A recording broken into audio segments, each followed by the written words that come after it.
बात बजट की, अब रेल बजट अलग से नहीं आएगा। सरकार ने साफ कर दिया है कि रेल बजट भी अब आम बजट का हिस्सा होगा। सरकार ने बजट पेश करने की तारीख भी 28 फरवरी से करीब 3-4 हफ्ते पीछे कर दी है, जिससे 1 अप्रैल को वित्तीय वर्ष शुरू होने से पहले ही बजट पास करने की प्रक्रिया पूरी कर ली जाए।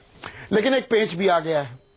रेल बजट पेश करने की 92 साल पुरानी परंपरा को खत्म करने के साथ ही सरकार के सामने एक नई मांग आ गई है, और वो ये कि सरकार अलग से किसान बजट लाना शुरू करे।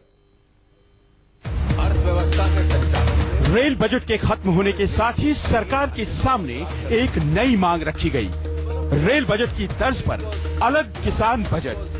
केवड़िया से दिल्ली की किसान यात्रा पर निकले राहुल गांधी ने बुधवार को कानपुर की खाक सभा में सरकार के सामने ये मांग रख दी।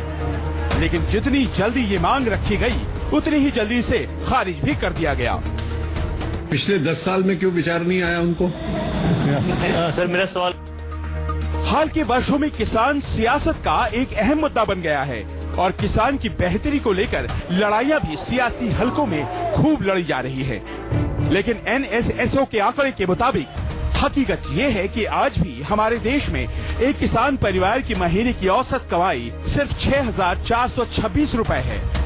देश में खेती पर निर्भर परिवार पर औसतन 47,000 रुपए का कर्ज बाकी है, जबकि हर रोज 2,035 किसान खेती का काम छोड़ रहे हैं।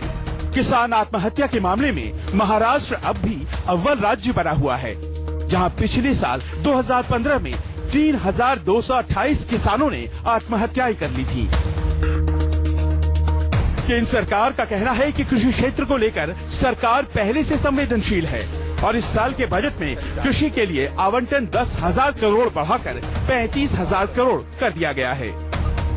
आजादी के बाद पहली बार मोदी सरकार ने गांव गरीब किसान के लिए इतना भारी बजटीय प्रावधान किया, पिछले बजट में आपने देखा। इसलिए अलग से बजट की कोई जरूरत नहीं। अब तो अलग से जो रेल बजट है वो भी एक साथ आने की कोशिश हो रहा है। किसानों को अपनी तरफ करने की कोशिश में कांग्रेस ने किसानों से कर्ज माफ और बिजली बिल हाफ का वादा तो कर ही रखा है। अब अलग किसान बजट को भी पार्टी अहम मुद्दे की तरह प्रचारित करने वाली है। कांग्रेस उपाध्यक्ष राहुल गांधी ने कानपुर में ये भी ऐलान किया कि अलग किसान बजट की मांग को वे संसद में भी उठाएंगे। संजीव त्रिवेदी, न्यूज़ 24, दिल्ली।